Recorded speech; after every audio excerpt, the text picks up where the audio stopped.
এই যে ৮ দিনের ঘটনাটা, এটাকে ক্যাশ করে বিএনপি কি কোনো বিশেষ সুযোগ সুবিধা বা ফায়দা তুলতে চাচ্ছে? রামিসার হত্যাকারীকে যারা জামিন করিয়েছে তারাও কিন্তু বিএনপির একজন আইনজীবী। এই প্রসঙ্গগুলো কিন্তু আর এখন উঠছে না। মারা গেলে যে তোলপাটটা হয়, এর বাইরেও তো অনেক ধরনের ক্ষতি হয়।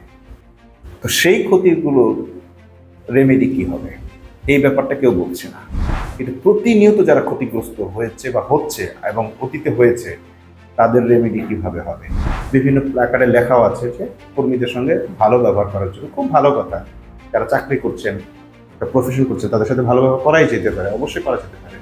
কিন্তু তাদের কাছ থেকে তো মানুষ ভালো ব্যবহার আশা করে। রাত ১০টার পর বা ১০:৩০টার পর এই হাসপাতালে কি হয়, এটা একটা তদন্ত হওয়া দরকার। কলাপসিক্যাল গেটগুলো সব বন্ধ করে দেওয়া হয়, লিফট অনেকগুলো বন্ধ করে দেওয়া হয়, করে তারা যেন ইঁদুর মারে বা কি একটা যেন করে, এমন অবস্থা করে একটা ভীতিকর পরিবেশ সৃষ্টি করা হয়েছিল।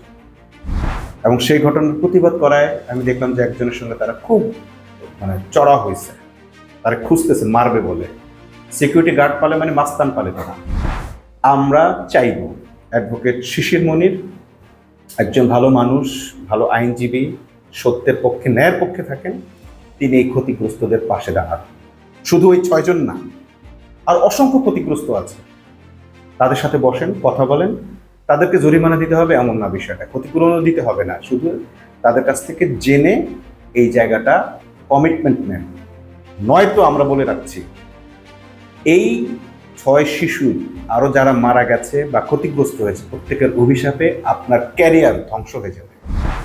কোনো রোগীর যদি মনে হয় যে আমি এখানে সুচিকিৎসা পাইনি, এর চেয়ে বেটার বা অন্য চিকিৎসা হলে ভালো হতো, সেই কথাটা বলার মতো এবং সেটা রিভিউ করার মতো একটা থার্ড পার্টি থাকবে। সে থার্ড পার্টিতে আপনি অ্যাডভোকেট শিশির মনির মতো অ্যাডভোকেট রাখেন, একজন মেডিকেল অফিসার রাখেন, মেডিকেল একজন বড় মানের ডাক্তার রাখেন, এবং এই বডিটা হবে টোটালি ইন্ডিভিজুয়াল। এটা ৮ দিনের পয়সায় অর্থায়নের জন্য না হয়। যারা এটার সঙ্গে জড়িয়েছেন, অ্যাডভোকেট শিশির মনিরকে বলবো সুচিন্তিতভাবে এটার সমাধান করেন। সরকারকে বলবো অন্য কোনো ধান্দা না করে হাসপাতালটাকে হাসপাতালের মতো সুন্দরভাবে পরিচালনা করার মতো একটা পরিস্থিতি সৃষ্টি করে দেন। হাসপাতালটাকে মানুষের উপযোগী করার জন্য স্বাস্থ্যসেবা দেওয়ার মতো, প্রকৃত স্বাস্থ্য সেবা দেওয়ার মতো উপযোগী করেন, আর এই কর্মচারীদের মধ্যে ছাঁটাই শুরু করেন। ৮ দিন হাসপাতাল নিয়ে সর্বশেষ আমরা দেখছি অ্যাডভোকেট শিশির মনির একটা ভূমিকা নিচ্ছেন। তিনি ৮ দিনের পাশে দাঁড়িয়েছেন এবং ঘোষণা দিয়েছেন তিনি কোনো ফি ছাড়াই এই কাজটা করছেন। কিন্তু এরপরও আমরা দেখলাম অ্যাডভোকেট শিশির মনিরকে নিয়ে সোশ্যাল মাধ্যমগুলোতে ব্যাপক ব্ল্যান্ডারিং হচ্ছে এবং ফটোকার্ড তৈরি হয়ে গেছে রাতারাতি।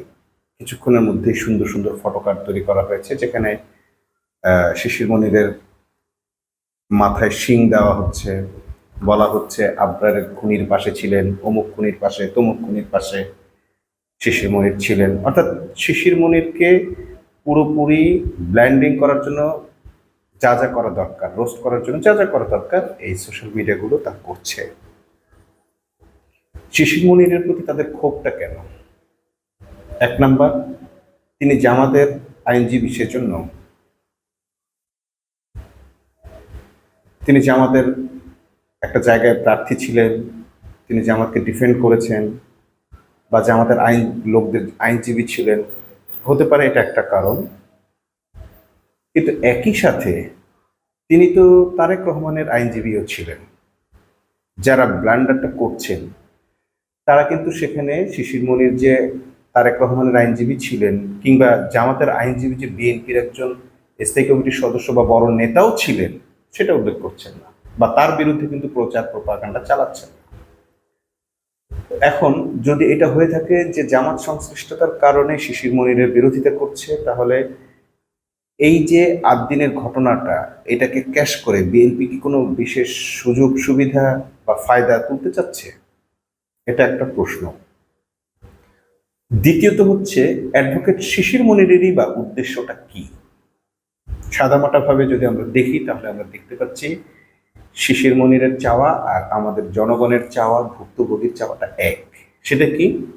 আমরা কোনোভাবেই এই আদ্দিন হসপিটালের লাইসেন্স বাতিল হোক, সেবা কার্যক্রম ব্যাহত হোক বা বাধাগ্রস্ত হোক, বন্ধ হোক, এটা চাই না। কারণ আমরা জানি, সরকার বলি আর বেসরকারিভাবেই বলি, এই ধরনের সুব্যবস্থা বা ব্যবস্থাপনা আর নেই। মা ও শিশুদের জন্য এরকমটি ব্যবস্থাপনা নেই এবং খুব অদূর ভবিষ্যতে করে ফেলবে কেউ, এটাও আসলে এখনই ভাবা যাচ্ছে না, অদূর ভবিষ্যতে অন্তত ভাবা যাচ্ছে না। অর্থাৎ সেরকম বিকল্প না হওয়া পর্যন্ত এই আদ্দিনকে কোনোভাবে ক্ষতিগ্রস্ত করার পক্ষে কেউই নয়, ওই একটি বিশেষ মহল ছাড়া। তো এখন অ্যাডভোকেট শিশির মনিরের অবস্থান তাহলে আদ্দিনের পক্ষে যদি হয়ে থাকে, তাহলে আমি ধরে নিয়েছিলাম এটা তার আইনি পেশাদারিত্বের মধ্যেই পড়ে। অপরাধী হোক নিরপরাধী হোক, মানে অপরাধী তো বললেই হয়ে যায় না, তাকে তো কোর্টে প্রমাণ করতে হয় এবং প্রমাণ করার জন্যই আইনজীবীর প্রয়োজন হয়। সো সেটা লড়াই করতে পারে,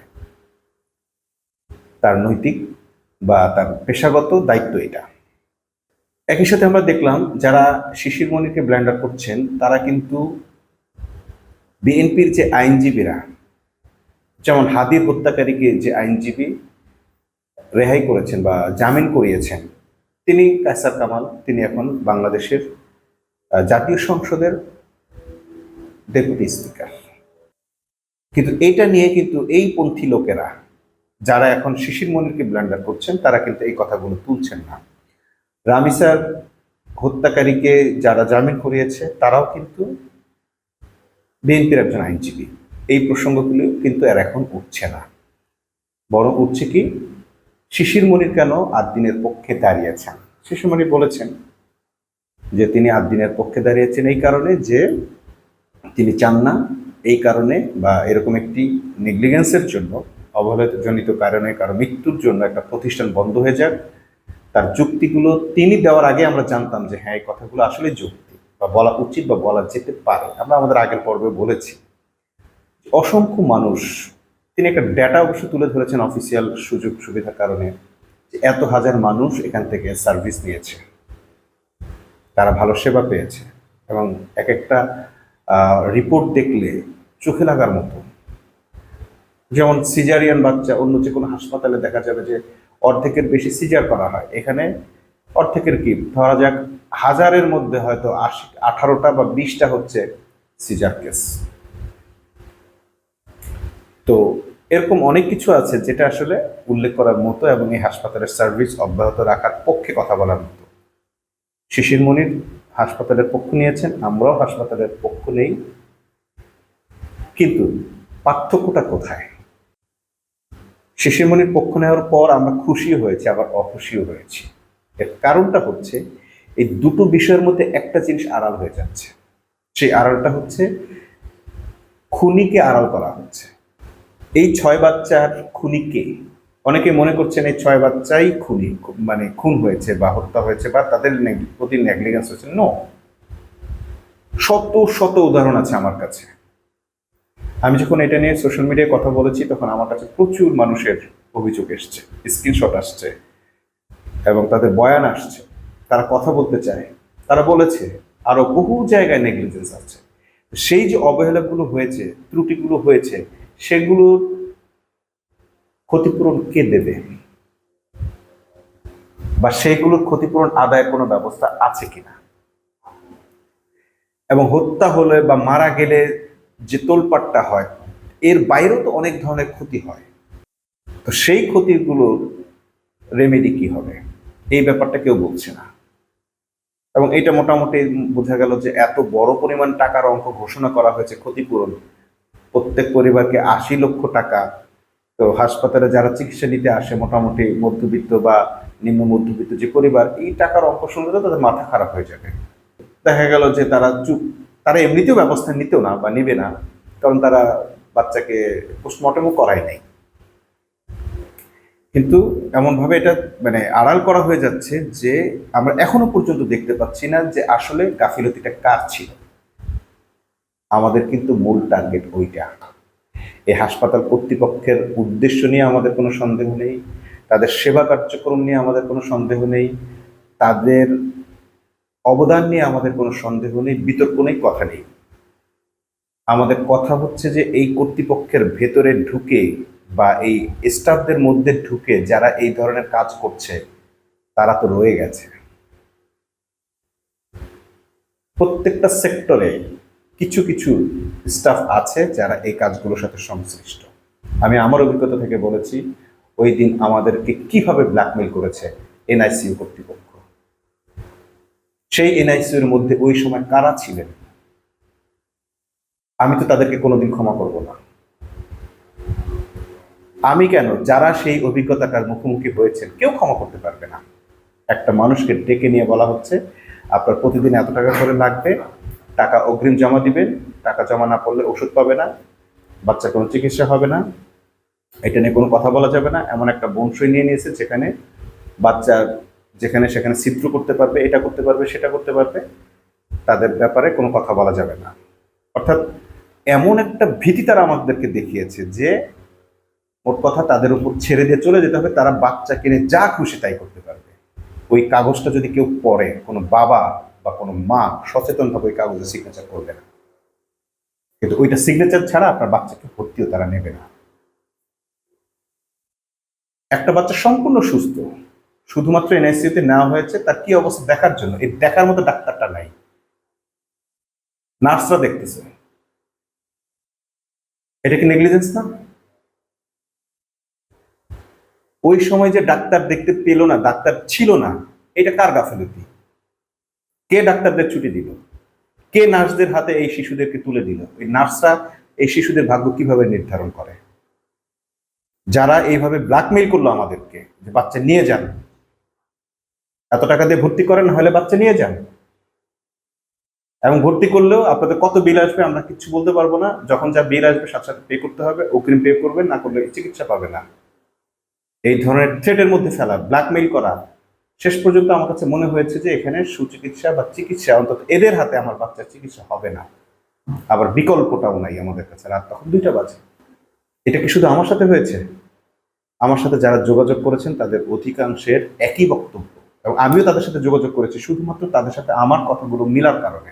এইদের বিচারটা কিভাবে হবে? যারা এই কাজগুলো করেছেন আদৌ হবে কিনা, এটা আমার অনেক বড় প্রশ্ন। এবং অ্যাডভোকেট শিশির মনির 8 দিনের পক্ষে দাঁড়িয়েছেন, ক্ষতিগ্রস্তদেরকে ক্ষতিপূরণের একটা আশ্বাস দিয়েছেন, বা ব্যবস্থা হয়েছে বা ওয়াদা হয়েছে, সবই হবে। কিন্তু প্রতিনিয়ত যারা ক্ষতিগ্রস্ত হয়েছে বা হচ্ছে এবং অতীতে হয়েছে, তাদের রেমেডি কিভাবে হবে, বা এটা বন্ধ হবে কিনা? এই স্টাফরা কি ছেড়ে দেবে? স্টাফরা কি আর এই ধরনের নেগলিজেন্স করবে না? যদি করে, বাকিরা কিভাবে প্রতিশোধ মানে প্রতিকার পাবে? কোনো অথরিটি আছে যে আমার রোগীর এটা হয়েছে, এটা না হয়ে এটা হলে বেটার ছিল? ধরা যাক আমার স্ত্রীর ক্ষেত্রে যে ডেলিভারিটা দেরি করে করানো হলো এবং ফোন দিয়ে করতে বাধ্য করা হলো, তারা ডেলিভারি বেডে উঠাচ্ছিলই না, এইটার কারণে যে বাচ্চার ব্লাড ইনফেকশন পাওয়া গেল, এইটা কে রিভিউ করবে? আদৌ কি কারণে ব্লাড ইনফেকশন পাওয়া গেল, বা এই দেরিটা কেন হলো, এই দেরিটা যৌক্তিক কিনা, ওই দিন ডিউটিতে কারা ছিল, তারা তাদের কোনো গাফিলতি আছে কিনা, এই জিনিসগুলো তদন্ত করার মতো কোনো বডি কি আছে হাসপাতালে? আমার ধারণা হাসপাতালে এই ধরনের কোনো বডি নেই। আচার ব্যবহার ভালো কি খারাপ অভিযোগ দেওয়া হলে আমি দেখেছি 8 দিনের কর্তৃপক্ষ তাদের কর্মচারীদের প্রতি অতিশয় সহানুভূতিশীল। সাধারণ ঝাড়ুদারদেরকে মানে আয়াবুয়াদেরকে ঝাড়ুদার বলায় সে ঝাড়ুদাররা মিছিল করে সাংবাদিকদের পেটানোর জন্য ছুটে গেছে, এবং সেটাকে ওই তাদের যে পরিচালক মহিলা সে তাদেরকে সমর্থন জানিয়েছে যে আপনি ঝাড়ুদার বললেন কেন। এবং তাদের বিভিন্ন প্ল্যাকার্ডে লেখাও আছে যে কর্মীদের সঙ্গে ভালো ব্যবহার করার জন্য। খুব ভালো কথা, যারা চাকরি করছেন, একটা প্রফেশন করছেন, তাদের সাথে ভালো ব্যবহার করাই যেতে পারে, অবশ্যই করা যেতে পারে, কিন্তু তাদের কাছ থেকে তো মানুষ ভালো ব্যবহার আশা করে। এটা একটা। আরেকটা হচ্ছে রাত 10টার পর বা 10:30টার পর এই হাসপাতালে কি হয়, এটা একটা তদন্ত হওয়া দরকার। কলাপসিক্যাল গেটগুলো সব বন্ধ করে দেওয়া হয়, লিফট অনেকগুলো বন্ধ করে দেওয়া হয়, করে তারা যেন ইঁদুর মারে বা কি একটা যেন করে, এমন অবস্থা করে একটা ভীতিকর পরিবেশ সৃষ্টি করা হয়েছিল। এবং মানুষ ছুটাছুটি শুরু করছিল, কোন দিক দিয়ে নামবে, কি করবে না করে। 24 ঘন্টার হাসপাতাল, যে কোনো সময় নিচে নামতে হচ্ছে, অমুক ফ্লোরে যেতে হচ্ছে, তাদের যে প্যাচগোছ রাস্তা, ওই সময়টা আসলে তারা কি করে? এবং সেই ঘটনার প্রতিবাদ করায় আমি দেখলাম যে একজনের সঙ্গে তারা খুব চড়া হয়েছে, তারা খুঁজতেছে মারবে বলে। সিকিউরিটি গার্ড পালে মানে মাস্তান পালে তারা। সিকিউরিটি গার্ডদের এমন এমন বিহেভ, মানে এর কল্পনা করা যায় না যেন এরা আসলে সিকিউরিটি গার্ড না, এটা মাস্তান। আমাকে সাক্ষী নিলে আমি তাদের চেহারা দেখে বলে দিতে পারবো যে হ্যাঁ, এরা এই ধরনের আচরণ করেছে। কারো কারো খুবই ভদ্র আচরণ, খুবই পোলাইট আচরণ, আবার কারো এত রাফ যেন মাস্তান নিয়োগ দিয়েছে তারা। এইগুলোর প্রতিকারটা কিভাবে হবে? আর যদি না হয়, এই হাসপাতালে তো আবার এই ধরনের ঘটনা ঘটবে, কর্তৃপক্ষ আবার জরিমানা দিবে। কর্তৃপক্ষ যারা একটা ভালো কাজ হাতে নিয়েছে, মানে কর্তৃপক্ষের সদিচ্ছার কথা বলি, ফজরের পর তারা সকলকে, যারা নামাজ পড়ে ফজরের জামাত, সকলকে খিচুড়ি দেয়, একটা সুন্দর খিচুড়ি, বেশ ভালো পরিমাণ, বাটি দেখতে ছোট হবে কি, অর্থাৎ মানুষ যেন সারা রাত যে কষ্ট করেছে সকালবেলা খাবার পাবে না, তারা যেন একটা খাবার পায়।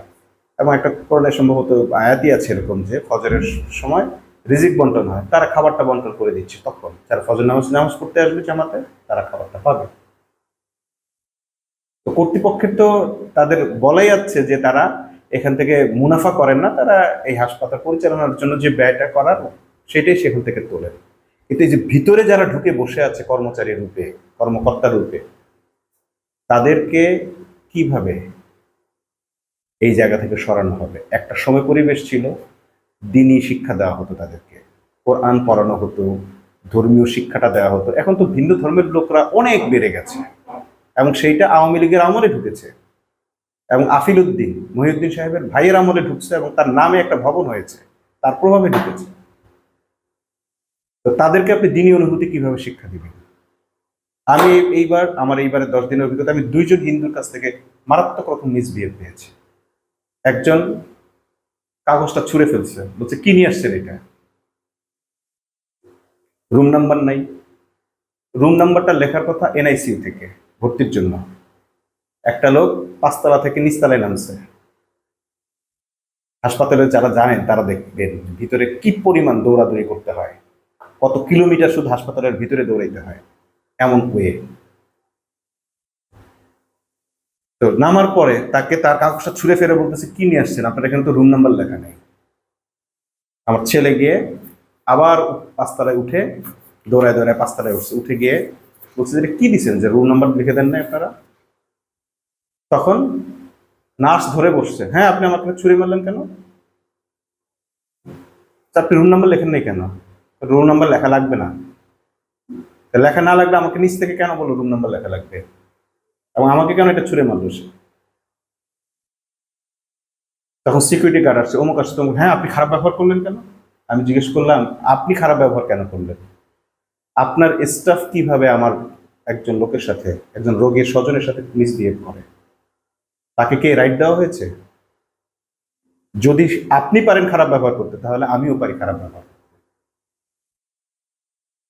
আপনি যদি আমাকে কাগজ ছুঁড়ে ফেলতে দিতে পারেন, দেখাতে পারেন যে যে দোষটা আমার নয়, এনআইসিইউ রুম নাম্বার লিখবেন কি লিখবেন না সেটা আপনাদের ব্যাপার। আপনারই আরেকজন বি কাউন্টার থেকে এটা কাগজটা ছুঁড়ে ফেলে দেয়, কিভাবে দেয় এটা? এই লোকগুলোকে আপনি কি করবেন? আমরা চাইব অ্যাডভোকেট শিশির মনির একজন ভালো মানুষ, ভালো আইনজীবী, সত্যের পক্ষে, ন্যায়ের পক্ষে থাকেন, তিনি এই ক্ষতিগ্রস্তদের পাশে দাঁড়ান। শুধু ওই 6 জন না, আর অসংখ্য ক্ষতিগ্রস্ত আছে, তাদের সাথে বসেন, কথা বলেন। তাদেরকে জরিমানা দিতে হবে এমন না, বিষয়টা ক্ষতিপূরণও দিতে হবে না, শুধু তাদের কাছ থেকে জেনে এই জায়গাটা কমিটমেন্ট নেন। নয়তো আমরা বলে রাখছি, এই 6 শিশুর আরো যারা মারা গেছে বা ক্ষতিগ্রস্ত হয়েছে, প্রত্যেকের অভিশাপে আপনার ক্যারিয়ার ধ্বংস হয়ে যাবে। আপনি ভালো উদ্দেশ্যেই কাজটা শুরু করেছেন, কিন্তু যদি আপনার কারণে খুনিরা বেঁচে যায়, এই অপরাধীরা বেঁচে পার পেয়ে যায়, তাহলে তার যারা ক্ষতিগ্রস্ত হয়েছে তাদের অভিশাপে আপনার ক্যারিয়ার ধ্বংস হয়ে যাবে। এই জায়গাটা সমাধান করতে হবে। এবং আমি আরো একটা জিনিস বলি, কর্তৃপক্ষ এদের কাছে অসহায়। ওইখানে যারা দায়িত্বে আছে, অনেক দায়িত্বশীল সাথে আমরা কথা বলেছি, আমরা দেখেছি তাদের ফোনও ধরে না। আবার অনেকে মনে করে আদ্দিনের সঙ্গে জামাতের একটা সম্পর্ক আছে, আমি সেটাও দেখেছি। ওদের আচরণে শেষ পর্যন্ত আমার মনে হয়েছে আদ্দিন থেকে আমার বাচ্চা স্বাভাবিক বা ভালো চিকিৎসা পাবে, এটার আমি আর কোনো চিন্তাই করতে পারি নাই। আমার বাচ্চার একটা ক্ষতি হয়ে যাবে এই ভয়ে আমি জামাত ইসলামীর আমির ছাড়া তারপরে অনেক লিডারের সঙ্গে যোগাযোগ করেছি। তারা কোনো ব্যবস্থা নিতে পারেনি। তারা যে কাউকে ফোন করবে, কাউকে ফোন করে বলবে একটা কিছু দেখতে বা বুঝতে, সেই জায়গাটাও তাদের নেই। অনেকে মনে করে এটা জামাত চালায়, ফালতু কথা। এটা জামাত চালায় না। ওইখানে মসজিদ আছে, নামাজি লোকজন আছে, মহিউদ্দিন সাহেবের দাঁড়িয়ে আছে, ইসলাম প্রিয়, আমির হামজাকে ভালো লাগে, তার ওয়াজ ভালো লাগে, তাকে নিয়োগ দিয়েছেন, মনে করতেছেন এটা ইসলাম হয়ে গেছে। না, এটা জামাত ইসলাম না। একটা সময় হয়তো জামাতের কিছু লোক সেখানে চাকরি করতো, এখন এক দুইজন ছাড়া জামাতের মনে হয় না কেউ আছে। এখন সব আফিরুদ্দিনের লোক, অর্থাৎ আওয়ামী লীগের এমপির লোক নিয়োগ পাওয়া। বহুজনকে মেসেজ দিয়েছে, সাংবাদিকদেরকে মেসেজ দিয়েছে যে ভাই আমার বাচ্চাটা সুচিকিৎসা যেন হয়, এই জন্য আপনারা একটু কর্তৃপক্ষের সঙ্গে কথা বলেন। তাদের আচরণে আমার মনে হয়েছে যে আমাদের বাচ্চারা ক্ষতিগ্রস্ত হবে। এবং আপনারা বিশ্বাস করবেন কিনা জানি না, প্রতি মুহূর্তে শুধু একটা খবরের আশঙ্কায় থাকতাম, এই বুঝি ফোন আসছে। ফোন বাজলে আতঙ্কে বুক কাঁপত। ঠিক এই ঘটনাগুলো অন্যদের সঙ্গে হয়েছে। আমার সাথে এক ভাই যোগাযোগ করেছে, ঈদুল ফিতরে তার বাচ্চাটা পৃথিবী ছেড়ে চলে গেছে। ঠিক তাকে যেই প্রক্রিয়ায় শেষ খবরটা দেওয়া হয়েছিল, ঠিক সেম ভাবে আমার সাথে সবকিছু মিলে যাচ্ছিল, আর আমি ভয় কাঁপতেছিলাম। এই কাজগুলো যারা করেছে তাদের অপরাধ আপনি কিভাবে প্রমাণ করবেন, এদেরকে আপনি কি দিয়ে ঠিক করবেন, কিভাবে ঠিক করবেন, এরকম একটা বডি আপনাকে ঠিক করতে হবে। কোনো রোগীর যদি মনে হয় যে আমি এখানে সুচিকিৎসা পাইনি, এর চেয়ে বেটার বা অন্য চিকিৎসা হলে ভালো হতো, সেই কথাটা বলার মতো এবং সেটা রিভিউ করার মতো একটা থার্ড পার্টি থাকতে হবে। সে থার্ড পার্টিতে আপনি অ্যাডভোকেট শিশির মনির মতো অ্যাডভোকেট রাখেন, একজন মেডিকেল অফিসার রাখেন, মেডিকেল মানে একজন বড় মানের ডাক্তার রাখেন, এবং এই বডিটা হবে টোটালি ইন্ডিভিজুয়াল। এটা 8 দিনের পয়সায় অর্থায়নের জন্য না হয়। আর এই যে এখন আপনারা আবার জরিমানা দিচ্ছেন এত কোটি টাকা, ধরেন 80 লক্ষ টাকা করে যদি দেন তাহলে 8 কোটি টাকা। এই টাকাটাকে আবার রোগীদের কাছ থেকে নেবেন না আপনারা, এটা তো ব্যবসা প্রতিষ্ঠান। এই টাকাটা কোত্থেকে দেবেন সেটাও আমাদেরকে জানাবেন, কারণ আমরা চাই না এই 8 কোটি টাকার চাপ ভবিষ্যতে যারা সেই হাসপাতালে যাবে তাদের কাছ থেকে পকেট কেটে আপনারা আদায় করেন। এবং আমরা জানি যদি ক্ষতির পরিমাণ আপনাদের যখন, এটা যেহেতু আপনারা ক্ষতিরই ধরবেন, আপনাদের যেহেতু ক্ষতি হচ্ছে, অতএব এই লাভ করতে হলে 8 কোটি টাকার অতিরিক্ত লাভ আপনাদের আবার করতে হবে, এবং সেটা রোগীর পকেট কাটবেন। লাভ কি হলো?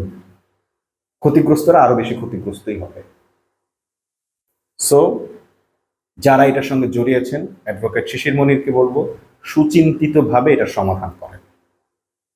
সরকারকে বলবো অন্য কোনো ধান্দা না করে হাসপাতালটাকে হাসপাতালের মতো সুন্দরভাবে পরিচালনা করার মতো একটা পরিস্থিতি সৃষ্টি করে দেন। এটা অমুকদের হাসপাতাল মনে করে এটা ধ্বংসের পায় তারা না করে, এইটাকে যত সুন্দরভাবে সাজানো যায় সেভাবে সাজান। টাকা তো আর আপনার খরচ করতে হচ্ছে না, আপনার সরকারের টাকা দিতে হচ্ছে না, বেসরকারি টাকা দিয়েই করবেন। সমস্যা কোথায়? এটা কর্তৃপক্ষের যারা আছে তাদের টাকা দিয়েই করবে। হাসপাতালটাকে মানুষের উপযোগী করার জন্য স্বাস্থ্যসেবা দেওয়ার মতো, প্রকৃত স্বাস্থ্য সেবা দেওয়ার মতো উপযোগী করেন, আর এই কর্মচারীদের মধ্যে ছাঁটাই শুরু করেন। নচেত এই হাসপাতালে কর্তৃপক্ষ পরিশ্রম করবে, টাকা খরচ করবে, সদিচ্ছা সহ চেষ্টা করবে, কিন্তু এই শস্যের ভিতর যারা ভূত লুকিয়ে থাকবে তারা এইরকম অঘটন ঘটাইতে থাকবে। আল্লাহ তাআলা আমাদের সকলের সন্তানদের হেফাজতে রাখুন, আমাদেরকে হেফাজতে রাখুন, এবং যারা মানুষের জন্য প্রকৃত সেবা দিতে চায় তাদেরকেও হেফাজত করুন। আল্লাহ হাফিজ।